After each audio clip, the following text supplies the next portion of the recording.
அருமையான மாலை வேலைக்காக நமக்கு ஸ்தோத்திரம் ஆண்டவரே. சென்ற பகல் பொழுதும் எங்களை காத்தீர் நடத்தினீர், போதுமானவராக இருக்கிற ஆண்டவரே. இந்த மாலை வேலையிலும் இந்த பிரசன்னத்திலே நீர் மறுபடியுமாய் எங்களை கூட்டி சேர்த்திருக்கிற தயவுக்காக நமக்கு ஸ்தோத்திரம் ஆண்டவரே. இப்பொழுதும் எங்கள் மத்தியில் இருக்கிற தேவன், எங்களோடு பேசுகிற தேவனாக இருக்கிற ஆண்டவரே. எங்கள் ஒவ்வொருவரோடும் பேசும் ஆண்டவரே. 2000 வருடங்களுக்கு முன்பதாக ஆண்டவரே இதே மாலை வேளையிலே எம்மாவு சீசர்களோடு பேசிக்கொண்டு ஆண்டவரை விசாரித்துக் கொண்டு கரிசனையோடு அவர்களோடு நடந்து சென்ற தேவன் இந்த மாலை வேளையிலும் ஆண்டவரே எங்கள் மத்தியில் இருக்கிறவராக இருக்கிறேன். எங்களோடு பேசும் ஆண்டவரே. எல்லா தடைகளையும் இயேசுவின் நாமத்தில் அந்த வேண்டி ஜெபிக்கிறோம். நீரே மகிமைப்படுவீராக. இயேசுவின் நாமத்தில் ஜெபிக்கிறோம் நல்ல பிதாவே. இரட்சகர் இயேசு கிறிஸ்துவின் நாமத்தில் உங்கள் ஒவ்வொருவரை வாழ்த்துகிறேன். தேவன் தந்த இந்த பெரிய ஸ்லாக்கியத்திற்காக கர்த்தருக்கு நன்றி சொல்கிறேன். வாய்ப்பளித்த ஐயா அவர்களுக்கும் நான் மிக மிக நன்றியுள்ளவனாக இருக்கிறேன். இந்த நாளிலும் தியானிக்கும்படியாக இயேசுவும் வழிபோக்கரும். வழிபோக்கர் என்ற உடனே எனக்கு எம்மாவு சீசர்கள் தான் உடனடியாக என்னுடைய சிந்தையிலே என்னுடைய எண்ணத்திலே வந்தார்கள். இயேசுவும் இந்த எம்மாவு சீசர்களும் இவர்களை குறித்து 2 இடங்களிலே வேதத்திலே பார்க்கிறோம். மார்க் எழுதும்போது ஒரே லைன்ல முடிச்சிட்டாங்க. மார்க் சுவிசேஷம் 16ஆம் அதிகாரம் 12வது 13வது வசனங்களிலே அங்கே 2 லைன் தான். முதல் 12வது வசனத்திலே ஒரே வசனத்திலே அவர் எழுதி முடித்து விட்டார். அதன் பின்பு அவர்கள் 2 பேர் ஒரு கிராமத்திற்கு நடந்து போகிற போது அவர்களுக்கு மறுரூபமாய் தரிசனமானார். ஒரே வரியில எல்லா சம்பவம் நடந்தது.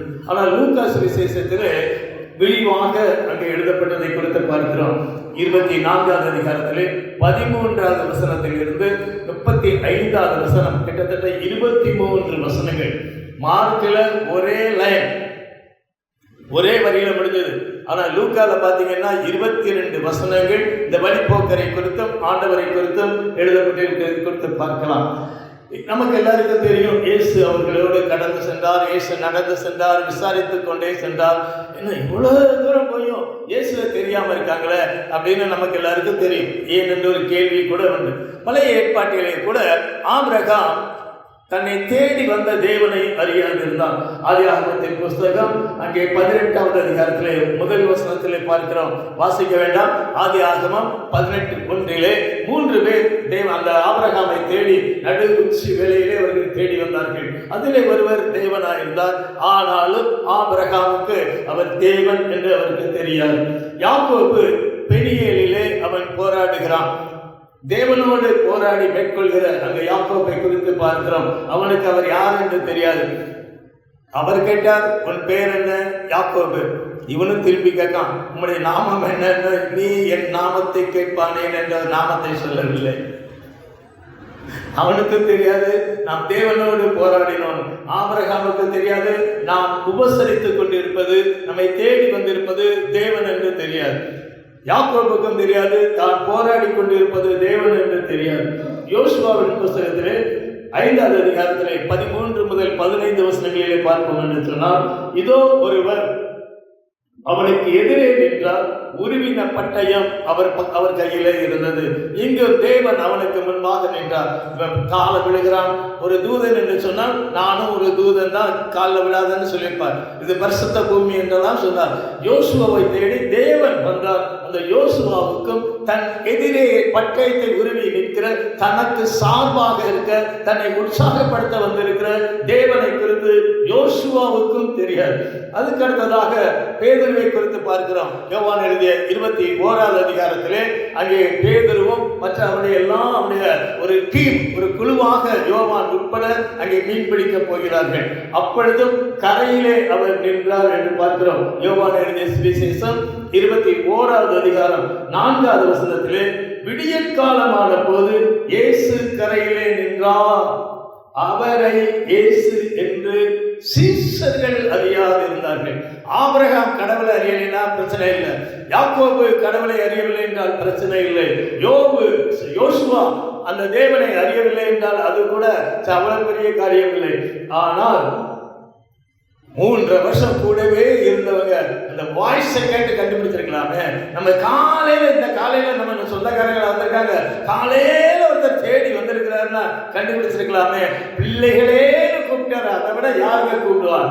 பிள்ளைகளே, புசிக்கிறதற்கு உங்களிடத்தில் ஏதாவது நான் அவருக்காக கேட்டாரு.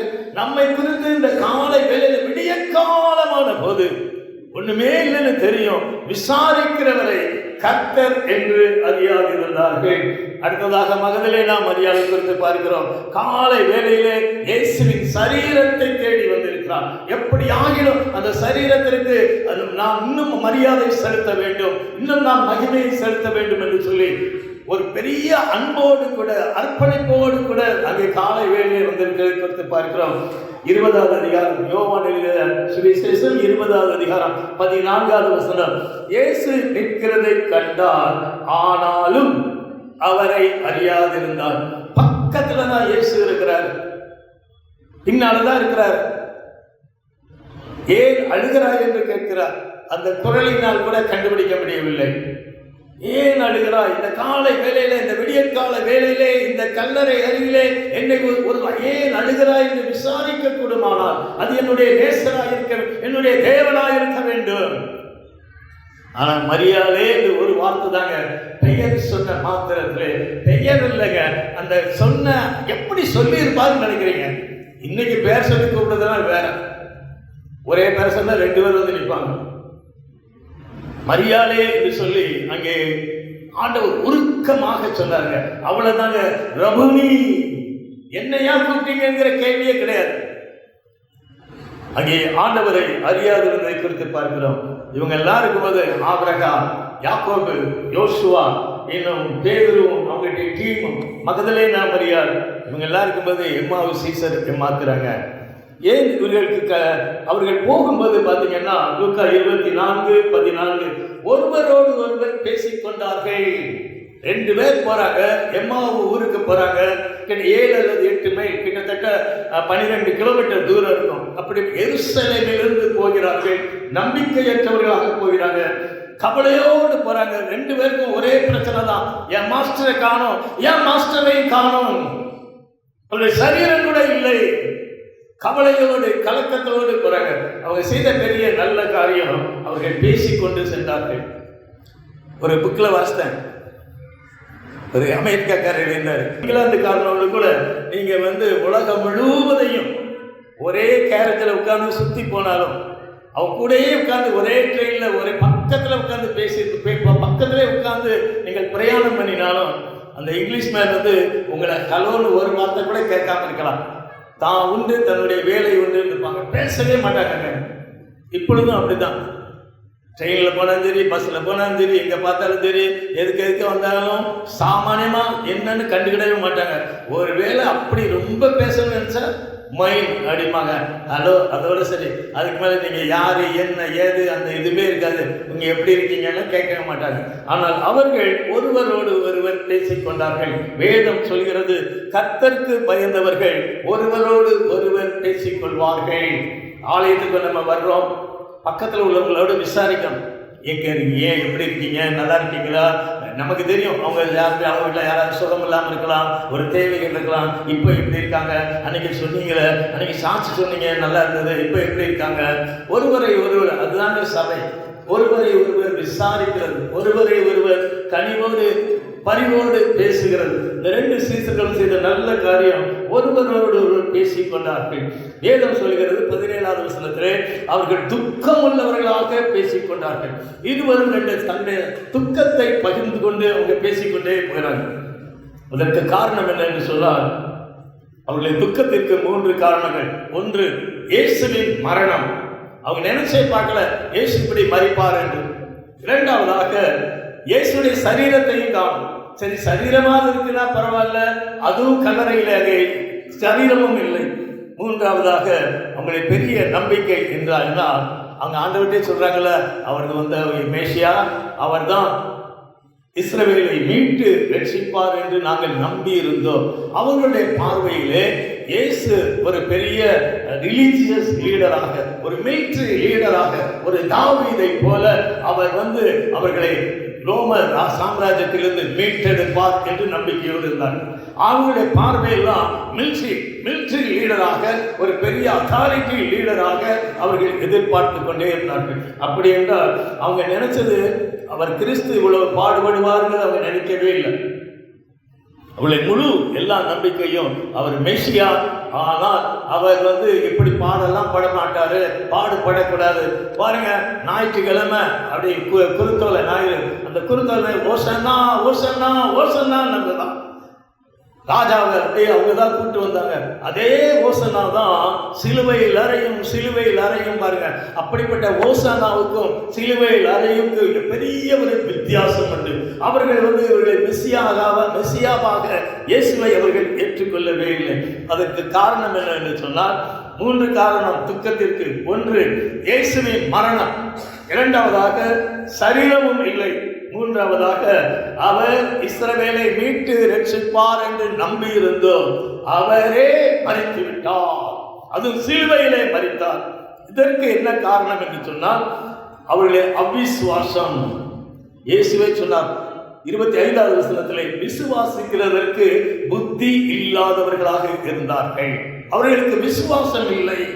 2வதாக இயேசு சொன்ன வார்த்தை, புத்தி இல்லாத மந்த இருதயம் உள்ளவர்களே. ரொம்ப ரொம்ப ரொம்ப ரொம்ப ரொம்ப ரொம்ப ஸ்லோங்க. ஒரு காரியத்தை சொல்லுனா திரும்ப திரும்ப திரும்ப திரும்ப திரும்ப அது ஏறவே ஏற. புத்தி இருக்குது, அதே நேரத்தில் இருதயம் இருக்குது, ஆனா ரொம்ப ஸ்லோங்க. Very very slow to understand. இதுதான் அவர்களுடைய ப்ராப்ளம். அவர்கள் எதையெல்லாம் நம்பவில்லை? தேவதூதர்கள் சொன்னதை நம்பவில்லை. கல்லறையிலே அங்கே தேவதூதர்கள் 2 பேர் சொன்ன வார்த்தைகள், தேவதூதர்கள் சொல்ல கேட்டார்கள், சொல்ல கேட்டோம், அந்த வார்த்தையை அவர்கள் நம்பவில்லை. ஸ்திரீகள் சொன்னதை நம்பவில்லை. காலையில போய் அது மகதலேனா மரியாள் சொன்ன அந்த வார்த்தையை கூட அவர்கள் நம்பவில்லை. தீர்க்க தரிசனத்திலே அவரை குறித்து எழுதப்பட்டவைகளை அவர் நம்பவில்லை. அவரை குறித்து சொல்லப்பட்டவைகளை நம்பவில்லை. வேதத்திலே இயேசுவை குறித்து சொல்லப்பட்டவைகளை நம்பவில்லை. காலையில சீசர்கள், காலையில அந்த மரியாளும் இன்னும் ஸ்திரீகள் போய் அங்கே பார்த்து வந்ததை, அவர்கள் சொன்னதையும், அந்த ரிப்போர்ட், அதையும் நம்பவில்லை. தேவதூதர்களே அவர் இங்கே இல்லை, அவர் மெய்யாகவே உயிர்த்தெழுந்தார் என்ற சொன்ன வார்த்தையையும் அவர்கள் நம்பவில்லை.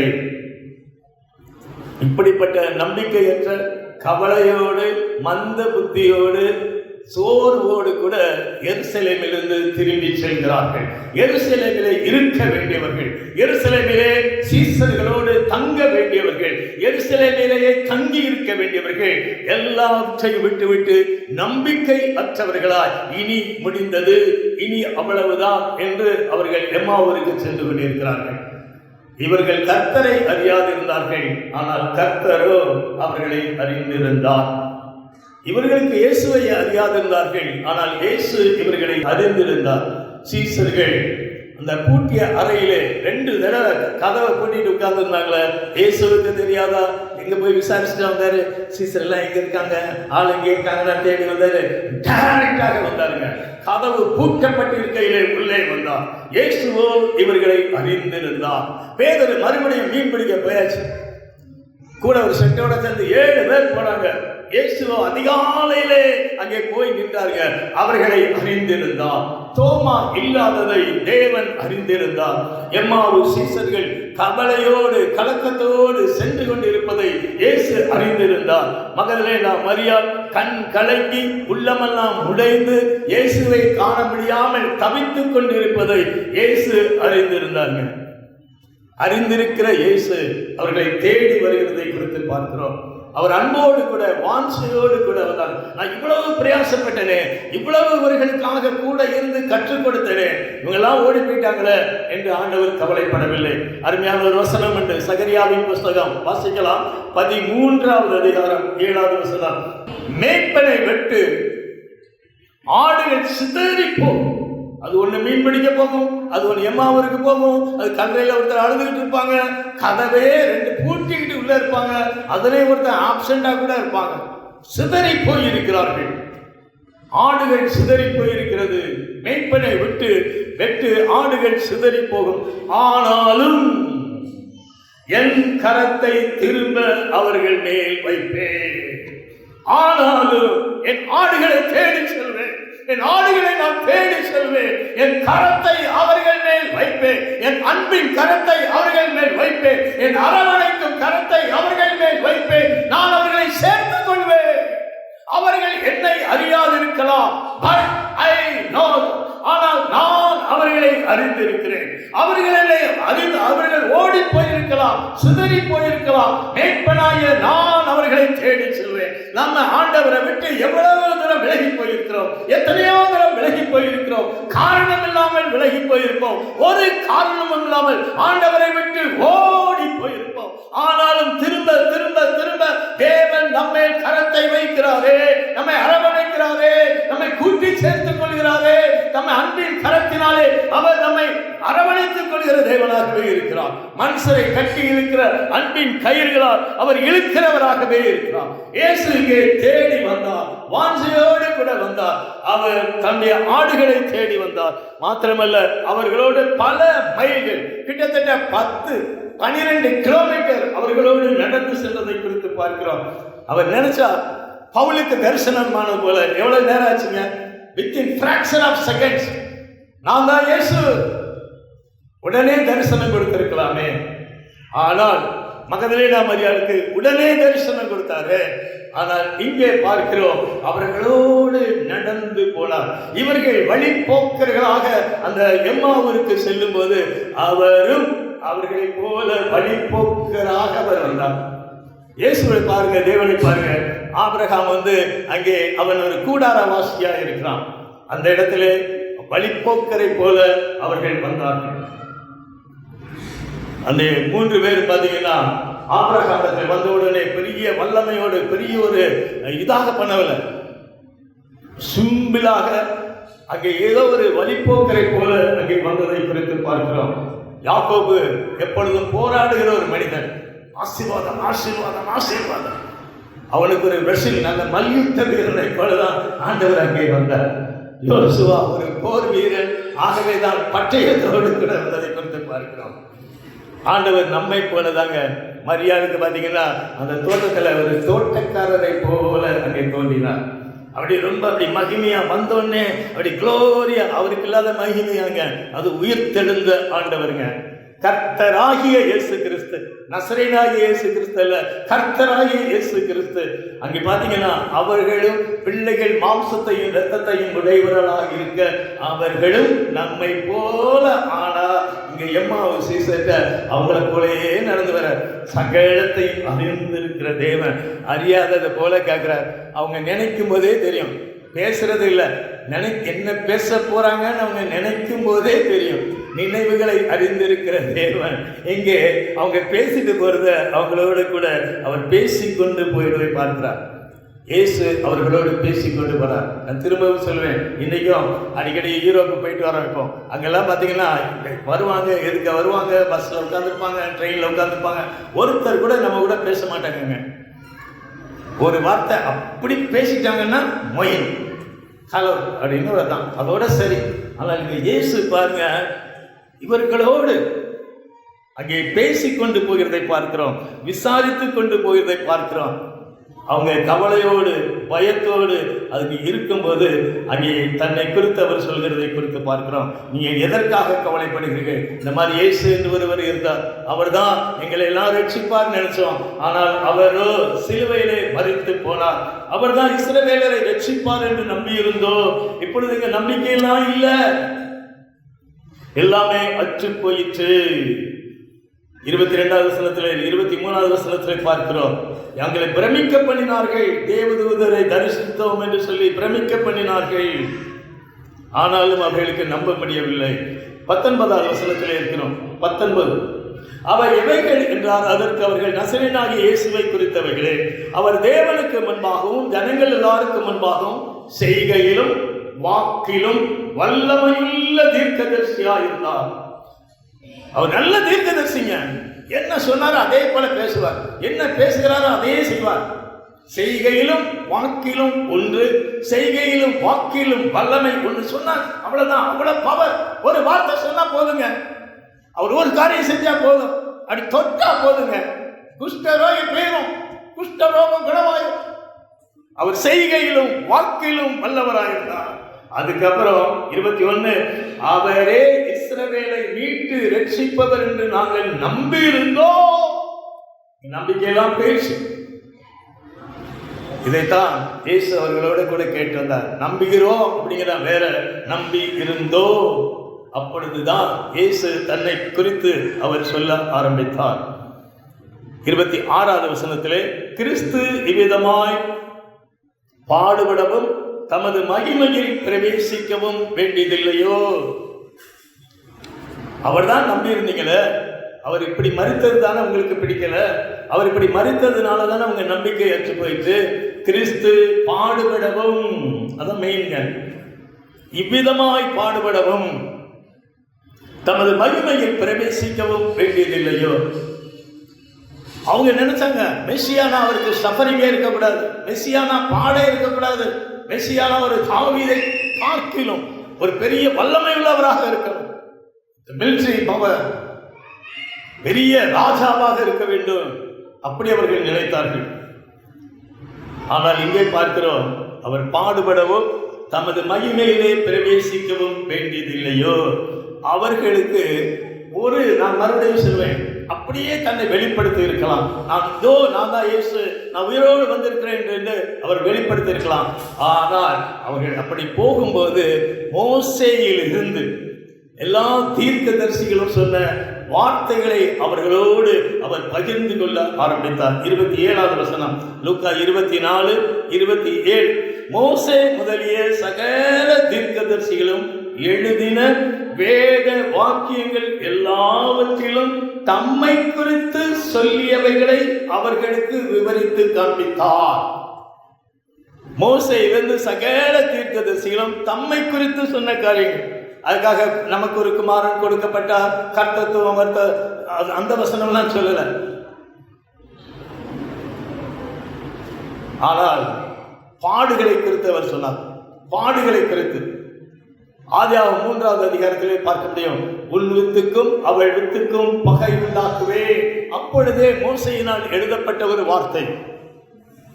இன்னும் பார்க்கிறோம், குறிப்பாக சங்கீதம் 22, தாவீது தீர்க்கதரிசியின் மூலமாக சொல்லப்பட்ட வார்த்தை, என் தேவனே என் தேவனே ஏன் என்னை கைவிட்டீர். சங்கீதம் 22 முழுவதும் பாடுகளின் அதிகாரம், பாடுகளின் சங்கீதம். குறிப்பாக தாவீது தீர்க்க தரிசனமாக இயேசுவை குறித்து, மெசியாவை குறித்து, அவருடைய பாடுகளை குறித்து அவர் சொன்ன சங்கீதம். 69வது சங்கீதம் 21, என் தாகத்துக்கு காடியை குடிக்க கொடுத்தார்கள். அங்கு பார்க்கிறோம், பாடுகளை குறித்து பார்க்கிறோம். அதற்கு மேல ஒரு தீர்க்கதரிசி, நம்மெல்லாம் வாக்குத்தத்தங்களை தேடுவோமே, எவ்வளவு வாக்குத்தத்தம், 40க்கு மேல எல்லாமே வாக்குத்தத்தம் தான். அதே 40க்கு மேலதான் 53வது அதிகாரம், பாடுகளின் அத்தியாயம், பாடுகள் நிறைந்த ஒரு அத்தியாயத்தை பார்க்கிறோம்.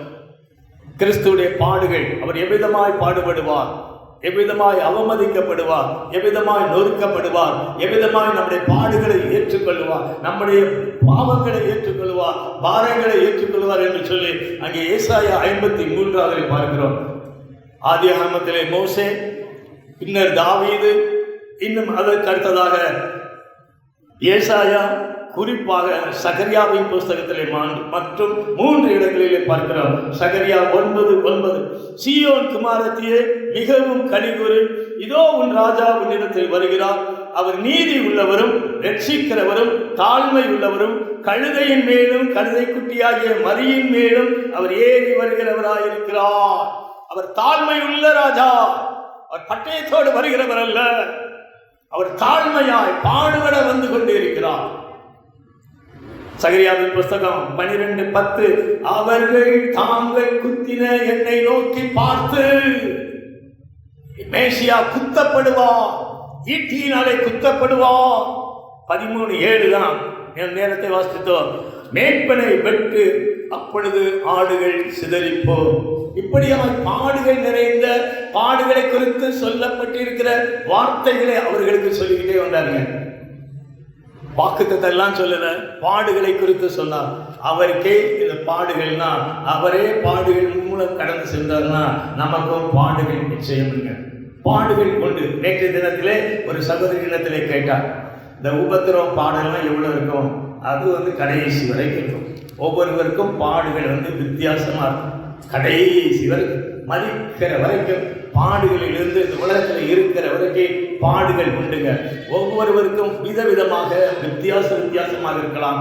ஆனால் அந்த பாடுகளை தாங்கவும், சகிக்கவும், ஜெயிக்கவும், மேற்கொள்ளவும் கர்த்தர் கூட இருந்து அவர் உதவி செய்கிற தேவனாக இருக்கிறார். இவர்களோடு கூட அவங்க நினைச்சாங்க மேசியானா அப்படி இருக்கணும். இல்லை, மேசியா இப்படிப்பட்டவர் தான். இதை சொல்லும் போது தாங்க வாக்குத்தத்தம் சொன்னதுனால அவங்க இருதயம் கொழுந்து விட்டு எரியல. இந்த பாடுகளை குறித்து மேசியா எப்படி பாடுகளை படுவார் என்று அந்த வசனங்களை சொன்ன போது அவருடைய இருதயம் கொழுந்து விட்டு எரியும். உங்கள் துக்கம் சந்தோஷமாய் மாறினா ஆட்டோமேட்டிக்கா நமக்கு சந்தோஷம். உங்க சந்தோஷம் துக்கமாய் மாறினா செத்தான் ஒரு குறிப்பிட்ட கிடைக்கிறது. ஆனால் ஆண்டவர் அப்படிதான் சொன்னாங்க, சந்தோஷம்னா இது, துக்கம்னா என்னது பிரித்து காண்பித்தார். துக்கத்தை குறித்தும் உபத்திரவங்களை குறித்தும் உலகத்தில் உங்களுக்கு உண்டு எல்லாம் நிச்சயமான ஒரு வார்த்தை. அதுக்கப்புறம் முக்கியமானது அப்படி போயிட்டு போது ஊர் வந்துருச்சு. எம்மா ஊர் பக்கத்தில் வந்துட்டு அப்பதான் பாருங்க, அப்புறம் போகிறவர் போல காண்பித்தார். அப்புறம் போகிறவர் என்னங்க தேடி வந்தாரு. 10 கிலோமீட்டர் நடந்து வந்திருக்கிறாரு. நம்ம கூட நடந்து வருகிற தெய்வங்க. அவ்வளவு தூரம் நடந்து வந்தார். எவீர் கேட்டான், என் பிள்ளை மறிக்கிறதுக்கு முந்தைய எவீர் வரணும்னு. அவன் கூட நடந்து போனார். நினைத்து இருந்தா ஏசு அந்த இடத்திலிருந்து நீ போகலாம், உன் மகன் உயிரோடு இருக்கான்னு சொல்லியிருப்பாரு. சொல்லி அனுப்பி எவ்வளவு நேரம் ஆகுங்க. அவர் ஏன் நடக்கணும்? நம்முடைய பாடுகளிலே நம்மோடு கூட நடந்து வருகிற தேவன். நம்ம நினைப்போம் நம்ம நினைக்க வச்சிடும், நினைப்போம், புலம்புவோம். நம்ம பாடு நம்ம தான் சுமந்துக்கிட்டே போகிறோம். நமக்கு யார் இருக்கா? ஆனால் ஆண்டவர் பாடுகளோடு நம் கூட அவர் இருக்கிறவராகவே இருக்கிறார். அது மாத்திரமல்ல, நம்மோடு நடந்து வருகிற ஒரு அனுதாபம், நம்முடைய துக்கத்தை அவருடைய துக்கமாய் ஏற்றுக்கொள்கிற தேவன். அவ்வளவு தூரம் நடந்து வந்தாருங்க. வந்த உடனே அடி போகிறது மாதிரி அவர் போகவில்லை, அப்புறம் போகிறவர் போல காண்பித்தார். இயேசுதான். எனக்கு வேறு வழி இல்லை, உங்க வீட்டுக்கு வந்திருக்கேன், வரலாமா? அதெல்லாம் இல்லை. இவர்களுக்கு ஒரு வாய்ப்பு கொடுத்தார். இவங்க எப்படி நம்மளை கூப்பிடுதாங்க. நம்ம கூட பாருங்க, கூப்பிடாம பத்திரிகை என்னதான் வச்சாலும் அப்படி விட்டாச்சுன்னா போகுமா என்ன? மறந்துருக்கலாம், ரொம்ப க்ளோஸாக இருந்திருப்பாங்க. ஏதோ ஒரு அவசரத்தில் எப்படியோ ஒன்று மிஸ் ஆகிருக்கோம். நம்ம கடைசி வரைக்கும் நாம் வச்சுருப்போம், எனக்கு கொடுக்கல, எனக்கு அதுவும் இன்னொருத்தருக்கு நமக்கு பிடிக்காதவங்களுக்கு ஒன்று கொடுத்து அவங்க போயிட்டாங்கன்னா முடிஞ்சது கதை. அவங்களுக்கு கொடுத்துருக்காங்க, அவங்கள கூப்பிட்டாங்க, என்ன கூப்பிடல. இங்கே இயேசு அவர்களுக்கு ஒரு வாய்ப்பு கொடுத்தார். அது மாத்திரம் தட்ஸ் எ டெஸ்ட். இவ்வளோ தூரம் பேசிட்டு வந்திருக்கோமே, இவ்வளோ தூரம் பாடுகளை பற்றி தான் பேசிட்டு வந்திருக்கோம். இவங்க நம்மளை ஏற்றுக்கிடுவாங்களா? ஆண்டவருக்கு தெரியும். ஆனாலும் ஒரு வாய்ப்பு கொடுத்தார். பாடுகளை பற்றி பேசிக்கொண்டு வரும்போது கூட அவங்க பார்த்தீங்கன்னா ஒரு வழிபோக்கராகத்தான் வந்தார். ஆனாலும் அவர்கள் சொன்னாங்க, ஐயரே எங்களோடு தங்கியிரும். Abide with us. ஸ்டே வேற, அபைடு வேற. ஸ்டேனா கொஞ்ச நேரம் தான், ஆனால் அபைடு எங்களோடு தங்கியிரும். ஆண்டவர் எங்களோடு தங்கியிரும். ஆண்டவருக்கு தெரியாது. அவங்களை வருந்தி கேட்டுக்கொண்டார்கள். யாருன்னே தெரியாது, வருந்தி கேட்டுக்கொண்டார்கள். எபிரேயர் 13 பார்க்கிறோம், அறியாமல் சில தேவதூதரையும் உபசரித்தது உண்டு. இங்க இயேசுவையே அவர்கள் உபசரிக்க அங்கே அவர்கள் அழைக்கிறதை குறித்து பார்க்கிறோம். தேடி வந்தவர் கண்களை திறக்காமல் விட்டு விடுவாரோ? தேடி வந்தவர் துக்கத்தை சந்தோஷமாக மாற்றாமல் விட்டு விடுவாரோ? தேடி வந்தவர் அவர்களை விசாரித்துக் கொண்டு வந்தவர் திடீர்னு விலகி போய் விடுவாரோ? தேடி வந்தவர் அவர்களுக்கு ஒரு நல்ல ஒரு வாய்ப்பை கொடுத்தார். ஆண்டவர் யாரையும் ஒருபோதும் கம்பல் பண்ணதே கிடையாது. கட்டாயப்படுத்தி இருந்தால் எல்லாருடைய உள்ளத்திலேயே வந்திருக்க முடியும். இதோ வாசற்படியிலிருந்து கதவை தட்டுகிறேன். வெளிப்படுத்தின சுவிசேஷம் 3ஆம் அதிகாரம் 20வது வசனத்திலே பார்க்கிறோம். இதோ வாசற்படியிலிருந்து தட்டுகிறேன், ஒருவன் என் சத்தத்தை கேட்டு கதவை திறந்தால் அவனிடத்தில் நான் பிரவேசித்து அவனோடே போஜனம் பண்ணுவேன். கதவை தட்டுறேன், ஒருவன் கதவை திறந்தால் நான் வருவேன். பூட்டின வீட்டுக்கு இயேசுவால வர முடியும். ஆனால் இயேசுக்கு பார்த்தீங்கன்னா அவர் வாசல் படியிலிருந்து கதவை தட்டுகிற தேவனாக இருக்கிறார். அவர்களுக்கு வாய்ப்பு கொடுத்தார். அவர்கள் வருந்தி கேட்டுக்கொண்டார்கள். பார்த்தீங்கன்னா அவர் உடனே அவர்களோடு கூட சென்று அமர்ந்து அவர் அந்த பந்தியிலே இருந்தார் என்று பார்க்கிறோம். 29வது வசனம். அவர்கள் அவரை நோக்கி, நீர் எங்களுடைய தண்ணீரும் சாயங்காலம் ஆயிற்று, இதே போல ஒரு சாயங்காலம் பொழுது போயிற்று என்று அவரை வருந்தி கேட்டுக்கொண்டார்கள். அப்பொழுது அவர் அவர்களுடனே தங்கும்படி உள்ளே போனார். 30வது வசனம். அவர்களோட அவர் பந்தி இருக்கையில் அவர் அப்பத்தை எடுத்து ஆசீர்வதித்து அதை பிட்டு அவர்களுக்கு கொடுத்தார். என்ன ஒரு பெரிய வித்தியாசம்னா, அவரை விருந்தாளியா கூப்பிட்டாங்க. கெஸ்ட், வழிபோக்கர், கெஸ்ட் தான் கூப்பிட்டாங்க. நம்மளும் கூட ஆண்டவரை கூப்பிட்டோம்னா, ஒரு விருந்தாளியாவே கூப்பிட்டோம்னா, ஆக்சுவலா நம்ம ரிலேஷன்ஷிப்போட கூப்பிடணும். அப்பா, பிதாவே, இயேசு பிதாவே அப்படின்னு நம்ம ஒரு ரிலேஷன், நம்ம அவங்கெல்லாம் பிள்ளை, நம்மளாம் அவங்களுடைய பிள்ளைங்க. அவர் விருந்தாளியா தான் கூப்பிட்டாங்க. ஆனால் என்னாச்சு தெரியுமா? அவரே விருந்து அளிக்கிறவராக, அவர் விருந்து அளிக்கிறவராக மாறினாருங்க. The guest become the host. கெஸ்ட்னா விருந்தாளி, ஹோஸ்ட் அப்படின்னா விருந்து அளிக்கிறவர். அவரே நமக்கு பரிமாறுகிறவருங்க. அவரே ஆசீர்வதித்து நம்மை நிறைவாக்குகிறவர். அவரே அப்பத்தினாலே நம்மை போஷிக்கிறவர். அவரே நம்முடைய தேவைகளை அறிந்திருந்து தேவைகளை அருளுகிற தேவனாக இருக்கிறார். வீட்டுக்கு கூட்டு பாருங்க, ஆண்டவரே எங்களோடு தங்கிக்கிறோம், சாயங்காலம் ஆயிற்று, பொழுது போயிட்டு, ஐயரே எங்கள் வீட்டுக்கு வரோம், எங்களோடு தங்குகிறோன்னு அழைத்து பாருங்கள். அவர் நம்முடைய வீட்டின் தேவைகளை அவர் பூர்த்தி செய்வார். அவர் நம்முடைய வீட்டை ஆசீர்வதிப்பார். ஜஸ்ட் விருந்தினராக வந்தாங்க, ஆனால் விருந்தாளியாக மாறினதை குறித்து பார்க்கிறோம். 24:31. அப்பொழுது அவருடைய கண்கள் திறக்கப்பட்டு அவரை அறிந்தார்கள். ஆண்டவர் இடம் கொடுத்துட்டா போதும், ஆண்டவர் அமர செய்தார்கள். ஆண்டவர் ஆசீர்வதித்து அந்த அப்பத்தை பிட்டு கொடுத்தார். இது கம்யூனியன் கிடையாது, ராப்போஜனம் கிடையாது, ஜஸ்ட் ஒரு மீல், ஒரு டின்னர், ஒரு சப்பர். அதிலேயே பாருங்க எவ்வளவு பெரிய ஒரு ஆசீர்வாதம். உடனே அவருடைய கண்கள் திறந்தது, முடிஞ்சது. ஆண்டவர் டாஸ்க்கு உடனே மறைந்து போனார். பை பை போயிட்டு வரேன் அதெல்லாம் கிடையாது, கூட தானே இருக்கிறாரு, மறைந்து போனார், அவ்வளவுதாங்க. ஆனாலும் அவருடைய பிரசன்னம் அவர்களோடு இருந்தது. அவருடைய தோற்றத்தின்படி அவர் மறைந்து போயிருக்கலாம், ஆனாலும் அவர்களோடையே இருந்தார். என்னாச்சு? ஒரு பெரிய யூட்டர்ன். எருசலேமிலிருந்து எம்மாவூருக்கு தோல்வியோடு, கவலைகளோடு, பாடுகளோடு, சோர்வோடு கடந்து சென்றவர்கள் அப்படி திரும்பி வருவது பாருங்க. 33வது வசனம், 24:33. அந்நேரமே அவர் மறைஞ்ச உடனே அவரை தேடல. இயேசுவே எங்க இருக்கீங்க, இங்கதான் உட்கார்ந்தீங்க, இதான் சாப்பிட்டுருக்கீங்க, தண்ணி அப்படியே இருக்கு, அப்பா அப்படியே இருக்கலாம். அவரை தேடல. அவங்களுக்கு தெரியும் இயேசு உயிரோடு இருக்கிறார். அவர் எழுந்து விட்டார், அவர் உயிரோடு இருக்கிறார். எங்களை தேடி வந்தார், எங்களோட பேசி வசனத்தினாலே எங்களோட ஒரு உயிர்ப்பித்துக் கொண்டே வந்தார், எங்களை அனல் மூட்டிக் கொண்டே வந்தார். கடைசி ஃபைனல் தாங்க அப்பத்தை பிட்டு கொடுத்தது. அவரை தேடல, உடனே எருசலேமுக்கு போனார்கள். வேதம் சொல்லுகிறது, மார்க் 16வது அதிகாரம் 13வது வசனம், 2 வரி தான் எழுதியிருந்தாரு. இந்த 13வது வசனம் மிக முக்கியமான வசனம், வாசிக்கலாம். மார்க் 16:13. அவர்களும் போய் அதை மற்றவர்களுக்கு அறிவித்தார்கள். தோல்வியோடு சென்றவர்கள், சோகத்தோடு சென்றவர்கள், பலவீனமாய் சென்றவர்கள், கண்ணீரோடு சென்றவர்கள், புலம்பலோடு சென்றவர்கள், இயேசுவை கண்ட மாத்திரத்திலே அவர்கள் வெற்றி சிறந்தவர்களால் உடனே எழுந்து ராத்திரியாக அந்த நைட் யாத்திரைங்க. போனது பகல் யாத்திரை, சாயங்காலம் ஆயிட்டு ராத்திரியோ போய் எருசலேமே அப்போஸ்தலர்களுக்கும் மற்றவர்களுக்கும் இயேசுவை குறித்து பிரசங்கித்ததை குறித்து பார்க்கிறோம். ஆண்டவர் நம்மோடு கூட கடந்து வருகிற தேவனாக இருக்கிறார். அவர் இம்மானுவேலர், எப்பொழுதும் நம்மோடு இருக்கிற தேவன். நாம் அவரை அறியாது இருந்தாலும் அவர் நம்மை அறிந்திருக்கிற தேவன், நம்மை தேடி வந்த தேவன். மேய்ப்பனை வெட்டு ஆடுகள் சிதறிப்போ, ஆனாலும் என் கரத்தை ஆடுகள் மேல் வைப்பேன். அவர் வைத்தார். இப்பொழுதும் நம்ம அவருடைய கரங்களை வைத்திருக்கிறார்.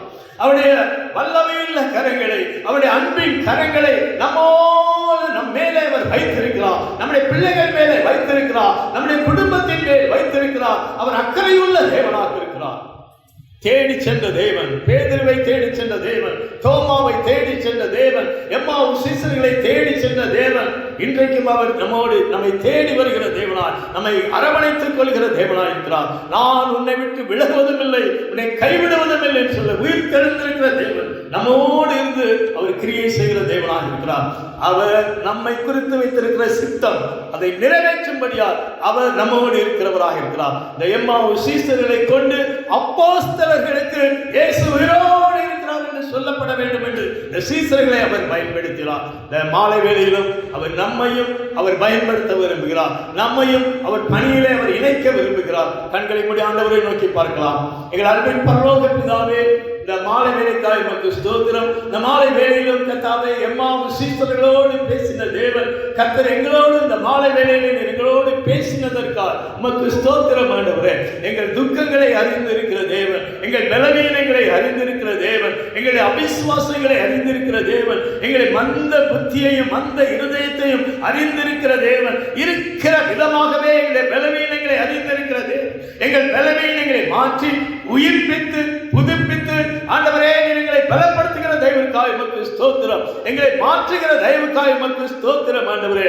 கர்த்தாவே, நீர் எங்களோடு நடந்து வந்து கொண்டே இருக்கிறீர் ஆண்டவரே, எங்களோடு இருந்து கொண்டே இருக்கிறீர்கள். வீட்டிலே வாழ்க்கையிலே நாங்கள் செல்லுகிற இடமெல்லாம் ஆண்டவரே நாங்கள் உம்மை காண முடியாவிட்டாலும் நீர் எங்களோடு இருக்கிறவராகவே இருக்கிறீர். உமக்கு ஸ்தோத்திரம் ஆண்டவரே. தொடர்ந்து கர்த்தாவே, நாங்களும் உம்மை அறிந்து இன்னும் மேன்மேலும் அறியவும், உம்மை சார்ந்திருக்கவும், உம்முடைய பிரசன்னத்திலே திளைத்திருக்கவும் எங்களுக்கு உதவி செய்யும்படியாக ஜெபிக்கிறோம். இயேசுவின் நாமத்தில் ஜெபிக்கிறோம் நல்ல பிதாவே, ஆமென்.